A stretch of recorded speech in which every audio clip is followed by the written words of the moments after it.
So first of all, you're bringing me right into one of my very core principles of running any business. And it's this: you are not in competition with anybody that you think that you are in competition with. The only competitor that you have in any business is the pain that you are solving. That is your competition. Ladies and gentlemen, welcome to another exciting episode. And today we've got a banger. We're diving into the mind of a true business strategist who successfully scaled and grown multiple businesses. But not only that, I've told him this offline. Of the 5 podcasts that are in my rotation, his is number 1. Ladies and gentlemen, join me in welcoming the mesmerizing, the tell the truther, Mr. Chris Lee. Chris, how's it going, brother? Let's go. Excited to be here. Thanks for having me, Mick.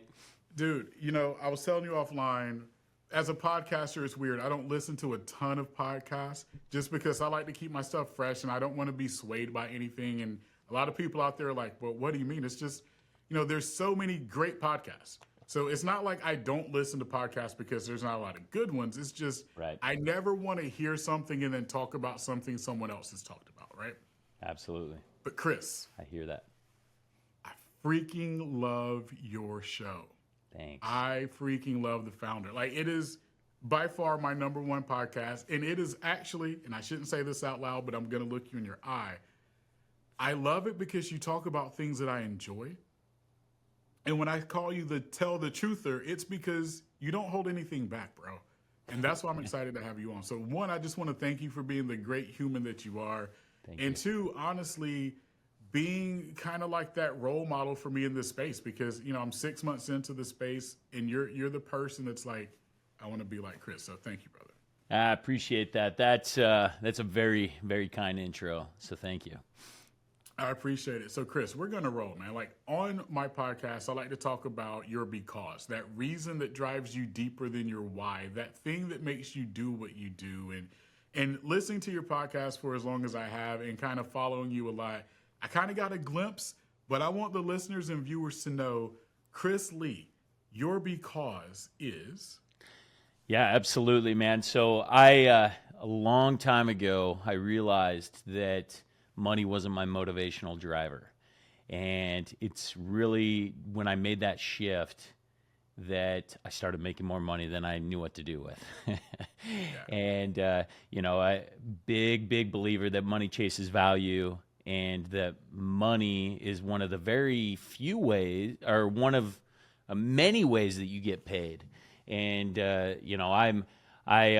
I love anything that brings me energy, and my why is I have found something that changes the lives of people, and I want to share it with the world. And what I have found is that the way that we can change society, I look around me and society is deteriorating, right?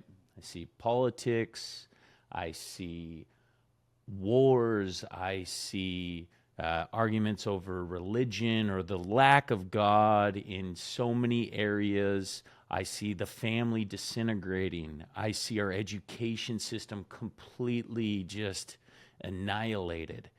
And AI's coming in and taking over and all these different things, right? So this is the current, the state of the union, right? In the day I live. And what I realize is that the way that we change it all is through entrepreneurship.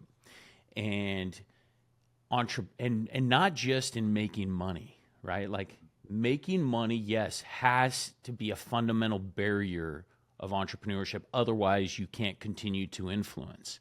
But if we want to change society, the entrepreneurs are the ones that have to do it because people have stopped listening to the politicians. People have stopped listening to the influencers and actors and actresses of the world and everything else. And what we have in our power as entrepreneurs is people come to work for us for what they perceive to be a paycheck. Right? They come in and they're like, hey, I'm going to get paid. I can pay my bills. Fundamentally necessary to everyone. Everyone has to provide in some shape or form. So they come in And as entrepreneurs, because we have that control of cutting the paycheck, we can influence so much more. And what I have found in building my businesses is that if I focus on more than economics, if I focus on developing my people physically, economically, with their associations and their relationships and their spirituality, I can fundamentally change the fabric of society, because I can change these humans into something. They come in, they think they're going to get a paycheck, and they leave and they go back out to the world and they start serving, and they're better, well kept, and they provide real value, and they look for opportunities to be better brothers and sisters and mothers and fathers. And so that is really my why. I want to impact 2 billion people through the message of we can change this world through entrepreneurship. And this is the exact fabric and the exact recipe to doing so. Because when I figured that out, man, I could blow up a business. I could become the 6th fastest growing company in the United States, have 1,100 team members in under 5 years, and sell my business for 9 figures, because people were bought into becoming the best versions of themselves. That's one of the 1,200 reasons why I love you, brother. Like that in and of itself is enough, right? Like that should be why everyone does what they do. Every entrepreneur, every business leader, that should be the reason. But for whatever reason, man, I feel like people miss it. Yeah. You get to a certain stage where it becomes less about the team and more about me. And I see that as a huge mistake. From your experience, what are some common mistakes that you're seeing in the entrepreneurs that are going from, I'm going to say 2 to 3 years past startup to really getting ready to scale, and then they can't ever get there? Well, one, they work for money, right? Like they're there, they become a slave to their job, they're actively involved in, instead of focusing on their people, right? Like there's 3 importances when running a business. One, you got to take care of the business. The number one priority to any entrepreneur is allegiance to the business.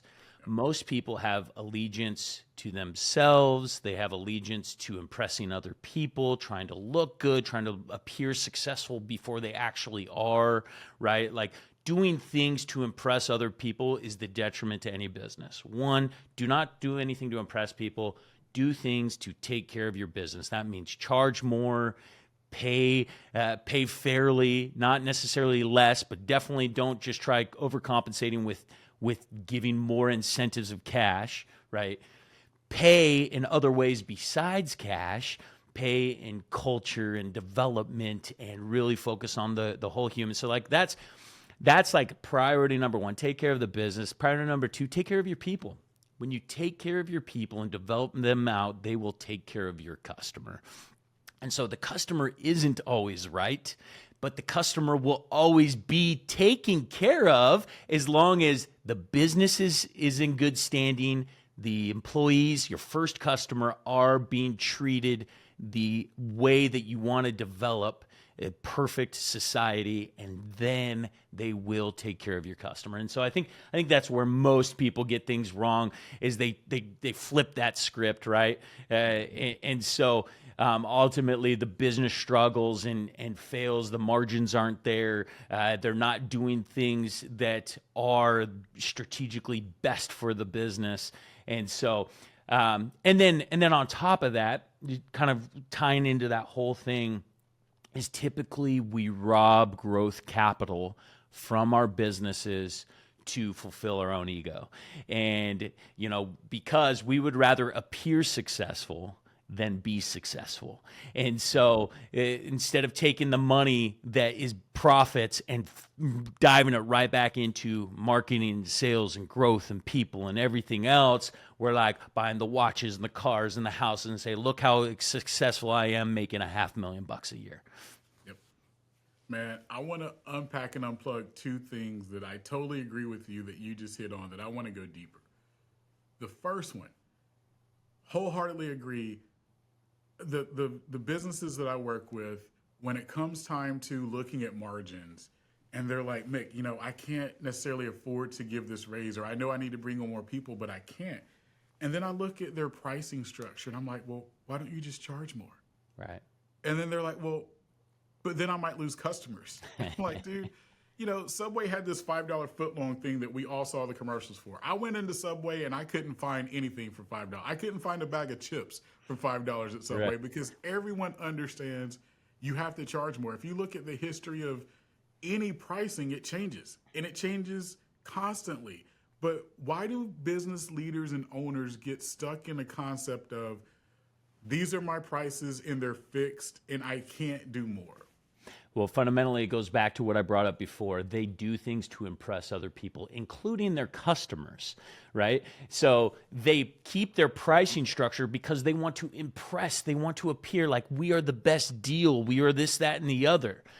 Once again, that's flipping the script and taking care of the customer first rather than the business. The business has to be taken care of first. Charge more and provide more. Like that is the fundamental foundation of any business. If you are not charging enough where you can in turn take care of your employees and in turn take care of your customers, you're going to have to cut corners. There's only two ways that you can do business. Only two ways. You either got to be the most expensive in the marketplace or the cheapest in the marketplace, okay? Anything in between, you're absolutely screwing yourself. There is a cheapest model that works. It's the Walmart strategy. You walk in, there's butt cracks and low expectations, right? Like that is fine if that's your model. If you want to deliver butt cracks and low expectations, but you better be super efficient in your processes and procedures and not invest anything else except for in that. The customer experience has to be completely wank, right? Whatever else. Yes, you can be the low-cost provider. If not, you better be the high-cost provider so that you can afford to make mistakes. You can invest in the customer experience. You can afford not to cut corners. You can pay the highest wages of people that are going to go and treat your customers with love and respect and everything else. If you're in the middle trying to deliver that top-tier product, you are absolutely screwing yourself. If you are focused on the customer experience, go and be the most expensive, because that's what people expect to pay for the best experience. There's a reason why the founder of Louis Vuitton consistently ranks in the top 3 richest people in the world.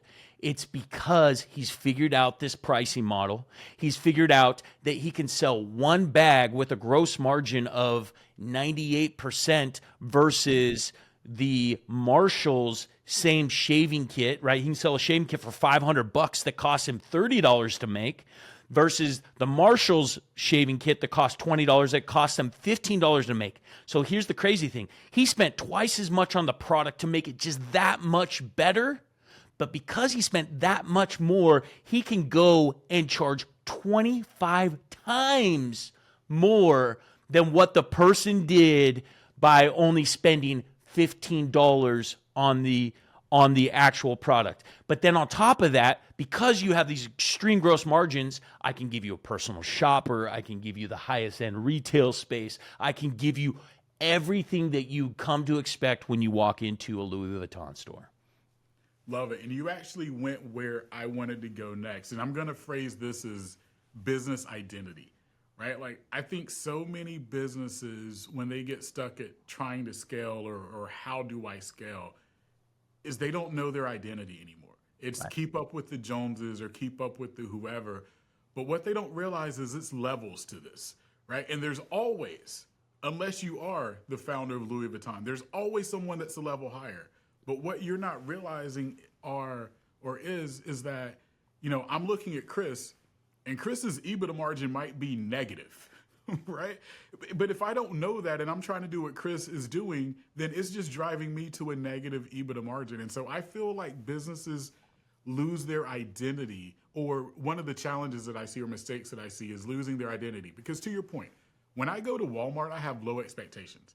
I expect to almost be an employee of Walmart when I go into Walmart, meaning I'm going to have to go find it myself. I'm going to have to go check it out myself and bag it myself and give my own self a tip for the job that I did at Walmart, right? Businesses need to focus on keeping their identity.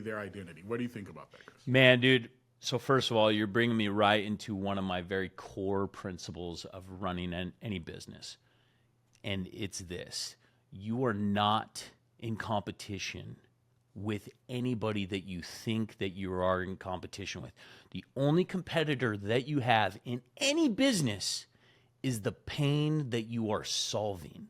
That is your competition. And so when you go to your client and you properly identify the pain that they have, you help ask the questions and identify and demonstrate how your product solves that pain. It doesn't matter where you're priced at. But the second you start looking around and saying, what is everybody else charging to solve this pain? You've lost. You've lost because they are not your competition. You guys are all against the pain. Everybody is fighting a common battle. You're differentiating yourself with your branding, your marketing, your experience, and everything else, but you are not in competition with these people. You are competing for your customer against the pain that they are experiencing. And the second you realize that, you can charge whatever you want, because when somebody is drowning and you are selling life preservers, right? And you properly help them identify, man, this sucks. I'm running out of oxygen. It is tiring and everything else. You're like, hey, I have this life preserver. Here you go. They're not going to be like, whoa. How much is it? How much is it? And they're not going to say, wait, how does it compare against your competitors? And they're not going to say, wait, what is your Google ratings for this particular life preserver? They're going to be like, give me that crap. I just realized I'm dying. I have pain, and you have the solution to my pain. Okay. And this is what allowed me to be able to go and sell solar. Like, dude, I just had lunch the other day, 2 or 3 days ago, with a former, what most people would call competitor. And they wanted to talk to me and say, dude, how did you do it? Like, how did you go and grow? They're like, we were sitting here, we started at about the same time. And, this year we're on our highest growth year, and we're going to do $15 million. Like, dude, 3 years ago, you did $233 million, and you charge twice as much as what we do for the same exact product, right? And that's where I told him, I'm like, guys, you don't understand. You are not in competition with me, okay? You're trying to outprice me and be 50% cheaper and everything else, when you're missing out on the point that your competition is the utility company, the power bill that these guys are paying every single month, and the disdain that they have for the control that somebody else has on their bill, that they have zero ownership, and it's dirty energy and whatever pain that they are experiencing, that they don't even realize that they're feeling until you properly ask questions, identify it. Then guess what? They're willing to pay whatever they want for solar, and that's why they'll pay $80,000 for my system that they'll pay $40,000 to your company for. And because I'm charging $80,000, I can provide the best technicians, the best experience, the best warranties, the best guarantees, and they're going to be like, wow, that was an amazing experience. Yeah, and you need less customers at that point, right? Probably one of the top reasons, right? Like I have to sell a fourth of what you have to do by charging double, right? Because when my gross margin is 80%, okay, and your gross margin is 20%, I literally have to sell one for every 4 that you sell. which means I have to have less infrastructure, I have to have less management, I have to have less fulfillment, all the things. You're working 4 times as hard to make the same money as me. Actually, more than that, because of all the infrastructure and everything we just talked about. You're literally working 6 to 10 times harder than I am. Dude, same thing. I come from the insurance space, and I used to tell people this. If my ideal client paid me $20,000 in revenue, that was average, and yours is 3,000, look at that difference, right? How many customers do I need to get to 5 million of revenue versus you? And oh, by the way, if we do an employee per revenue breakdown, I can literally have one employee just managing 10 customers and yours are managing 100. Look at that customer experience if you can always talk to Sally. If Absolutely. these 10 customers always talk to Sally and no one else, what does that experience look like? And then Sally only has to know the identity of 10 customers. Absolutely. Right? Love People it. don't get it, Chris. People Love don't it. get it. No, So, no, and that's fine. Look, we're trying to go and help these people, and we're gonna do our best. But as long as people don't get it, it's gonna allow for the people that do to continue to dominate. right, right. You know, and again, Chris, I could talk to you for 100 hours because, again, you are one of the people that I look up to, not just in the podcasting space, but just in business in general. And one of the themes that you always talk about is culture, right? Like that's an ongoing theme in a lot of what you do. And if you were to ask me, what do people get the most wrong? It's the emphasis or lack of emphasis on culture. And, you know, I'm going to give a shout out to one of my buddies, Bradley Flowers, who says, if you have to talk about how good your culture is, you really don't have it, right? The theme, I would love for you, 60, 90 seconds. How important is culture, and what's the one or two things that people can do right now to impact their culture? I forget the quote. It actually might be the founder of Zappos, but he says, culture isn't just something, it is the only thing. And, I wholeheartedly agree that culture is the foundation of any great business. It's much of what I've already spoken about as far as making your employees your number one customer, right? Like providing a place where they can come in and be better physically, economically, with their associations and their spirituality, focusing on the whole human approach. And so, a lot of people, they've experienced good and bad cultures. And culture is either created by design or by default. Occasionally, people by default get it right. For whatever reason, they got lucky. They had some foundational principles that they subconsciously knew. And by default, they turned in a good culture. But rarely, almost never, do you create the best cultures unless you're doing it by design.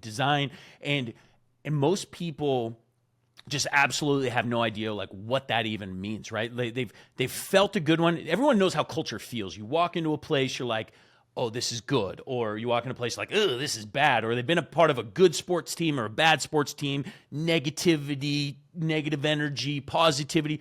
But it's like, how did they create that? And most people don't have that solution. And so that's where I've spent most of my life studying exactly how you do it by design. I've had many mentors. I've spent over $1 million on my personal education, much of it, which is around culture architecture.